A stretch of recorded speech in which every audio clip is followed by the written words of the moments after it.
Olá, caros irmãos em Cristo, sejam todos muito bem-vindos à nossa Casa de Bezerra, virtualmente aqui no nosso canal no YouTube.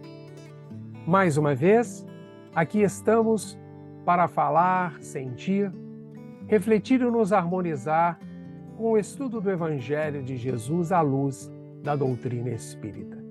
E como sempre fazemos, rogamos o amparo dos amigos espirituais, para que eles continuem nos amparando nestes momentos de grandes desafios. E reforço o convite, vamos nos permitir, nestes pequenos minutos, uma pausa para a reflexão e harmonização de nossas mentes e corações, sempre voltados para a luz que nos direciona ao bem.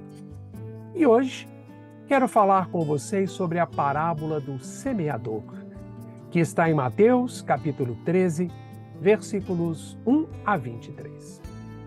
A segunda parte deste capítulo 13 do Evangelho de Mateus é caracterizada pelo ensino de parábolas, que abrange a análise geral de duas ideias. Primeiro, o significado do estudo do ensino por parábolas. E segundo, a parábola do semeador, cujo registro do evangelista Mateus é o que se segue. Naquele dia, saindo Jesus de casa, sentou-se à beira-mar. Em torno dele, reuniu-se uma grande multidão. Por isso, entrou num barco e sentou-se, enquanto a multidão estava em pé na praia. E disse-lhe muitas coisas em parábolas. Na parábola do semeador, ele dizia: Eis que o semeador saiu para semear. E ao semear uma parte da semente, caiu à beira do caminho e as aves vieram e a comeram. Outra parte caiu em lugares pedregosos, onde não havia muita terra. Logo brotou, porque a terra era pouco profunda. Mas ao surgir o sol, queimou-se. Por não ter raiz, secou. Outra ainda caiu entre os espinhos. Os espinhos cresceram e a abafaram. Outra parte, finalmente, caiu em terra boa e produziu fruto, uma 100, outra 60 e outra 30. Quem tem ouvidos, ouça. E qual é a explicação desta parábola do semeador? Jesus explica: Ouvi, portanto, a parábola do semeador. Todo aquele que ouve a palavra do reino e não a entende, vem o maligno e arrebata o que foi semeado do seu coração. Esse é o que foi semeado à beira do caminho. O que foi semeado em lugares pedregosos é aquele que ouve a palavra e a recebe imediatamente com alegria, mas não tem raiz em si mesmo. É de momento. Quando surge uma tribulação ou uma perseguição, por causa da palavra, logo sucumbe. O que foi semeado entre os espinhos é aquele que ouve a palavra, mas os cuidados do mundo e a sedução da riqueza sufocam a palavra e ela se torna infrutífera. O que foi semeado em terra boa é aquele que ouve a palavra e a entende. Esse dá fruto, produzindo a razão de 100, de 60 e de 30. Vejamos, irmãos, que o ensino por parábolas foi uma metodologia muito usada por Jesus como recurso educativo de grande importância na preservação dos ensinamentos ao longo dos séculos. É um instrumento didático usado por filósofos desde a antiguidade. Como as parábolas do Evangelho foram proferidas por Jesus para uma multidão diversificada, seja intelectual ou moralmente. Então foi necessário garantir que as orientações do seu Evangelho fossem eternamente preservadas, como assinala Vinícius, o autor, o Pedro de Camargo, quando ele nos diz que Jesus, como sábio educador, costumava recorrer frequentemente às parábolas a fim de melhor interessar e impressionar os ouvintes. Esse processo é eminentemente prático e pedagógico, pois supre as deficiências intelectuais do educando sempre que se trata de assuntos transcendentes. Demais, na época em que o Mestre Divino predicava, e mesmo muito tempo depois de sua partida, os ensinamentos eram conservados e revividos por meio da tradição. Ora, é muito mais fácil reter na mente a lição ministrada por um conto qualquer, em que há o enredo que auxilia as associações das ideias, do que quando ensinada de modo inteiramente abstrato. Muito sabe essas orientações de Vinícius. Assim também, se o grande instrutor e guia da humanidade não tivesse envolvido seus sublimes preceitos, digamos, neste instrumento das parábolas, eles não teriam chegado até nós. Jesus destaca que para compreender as verdades espirituais que são impulsionadoras da evolução, nós precisamos ter olhos de ver e ouvidos de ouvir.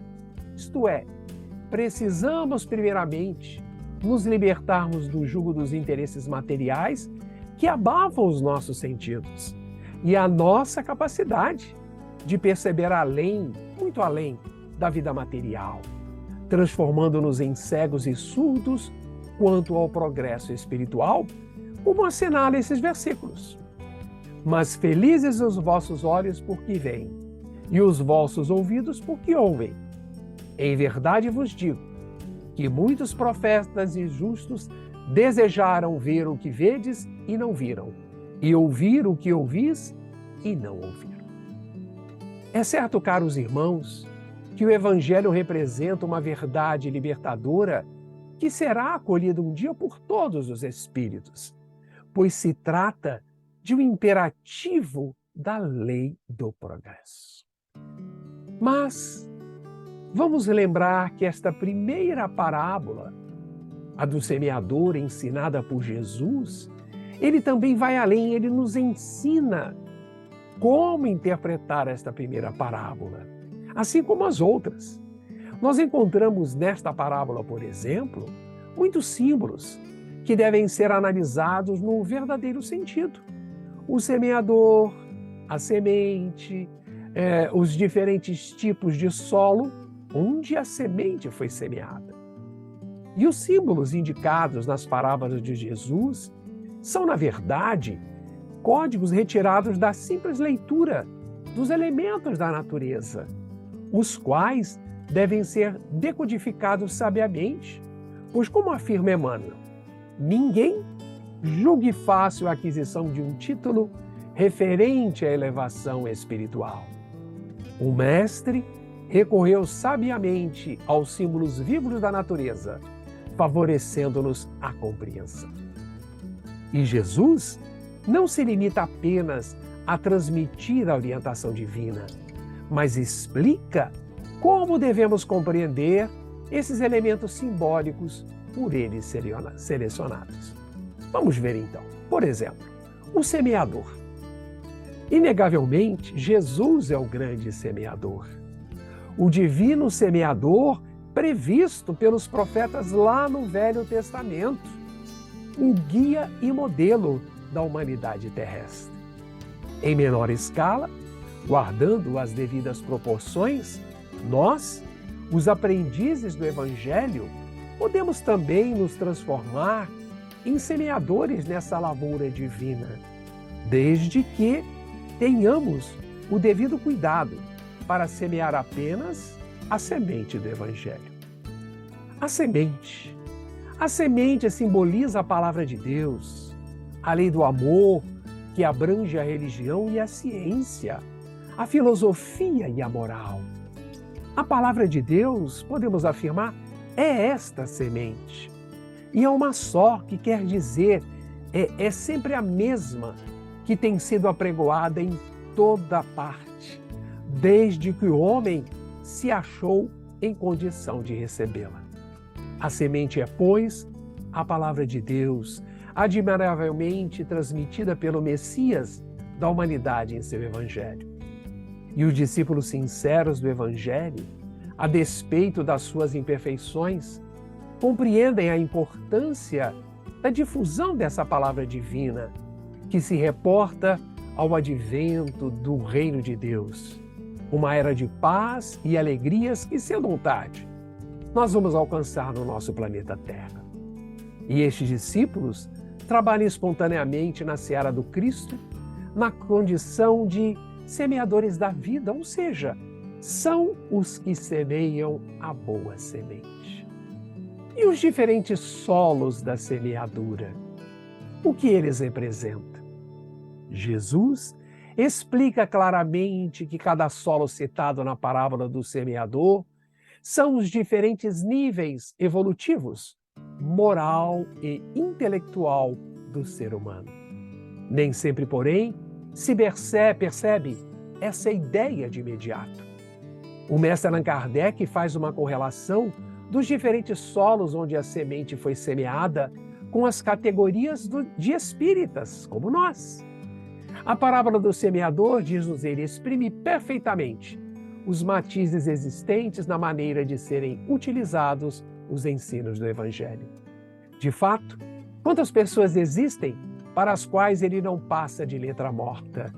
A maneira da semente caída sob pedregulhos, que não produz nenhum fruto.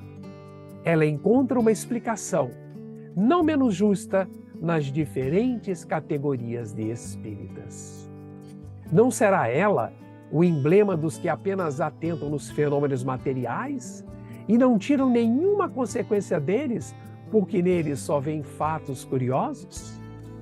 Dos que não buscam, senão, o lado brilhante das comunicações dos espíritos, pelas quais só se interessam quando lhes satisfazem a imaginação e que depois de as terem ouvido, se conservam tão frios e indiferentes quanto eram? Os que acham muito bons os conselhos e os admiram, mas para serem aplicados aos outros e não a si mesmos? E diz-nos Kardec, enfim, aqueles para os quais essas instruções são como a semente que cai em terra boa e dá frutos. Irmãos, é muito importante que cada um de nós faça uma autoavaliação, se certificando que tipo de solo nós representamos. O resultado dessa avaliação nos situará melhor na jornada de vida, tendo em vista a última recomendação de Jesus após ter transmitido a parábola do semeador. Quem tem ouvidos, ouça. E em síntese, o solo da semente semeada na beira da estrada é aquele que sempre utiliza os ensinamentos do Evangelho de forma indiferente ou distraída, citando frases e expressões de efeito, mas sem maiores compromissos. Talvez até tenham sido motivados por alguma curiosidade inicial, mas que logo passa. O solo da semente semeada nos pedregulhos é aquela que reflete entusiasmo para com a mensagem espiritual do Evangelho, mas que dela se afasta perante o surgimento de obstáculos e dificuldades da caminhada evolutiva que fazem parte. O solo da semente que caiu no espinheiro indica aquele indivíduo que acredita na verdade espiritual das orientações de Jesus, a ponto de se autodenominar religioso, mas que relega a planos secundários a sua prática, pois os interesses do mundo falam muito mais alto, ainda que exista no íntimo a compreensão da mensagem do Mestre.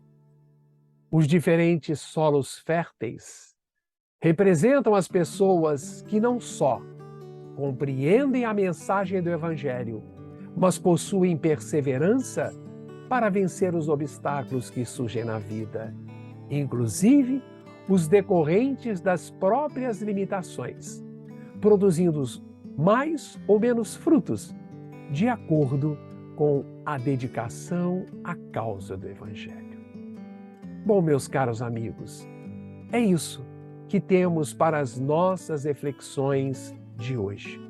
Espero que tenhamos aproveitado este momento e possamos estar juntos na próxima semana, em que falaremos novamente sobre o Evangelho de Jesus à luz da doutrina espírita.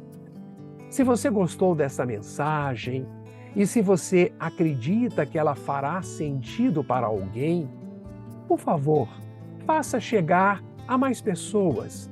Compartilhe essa mensagem de estudo evangélico. Um fraterno abraço em todos, fiquem em paz e continuem se cuidando.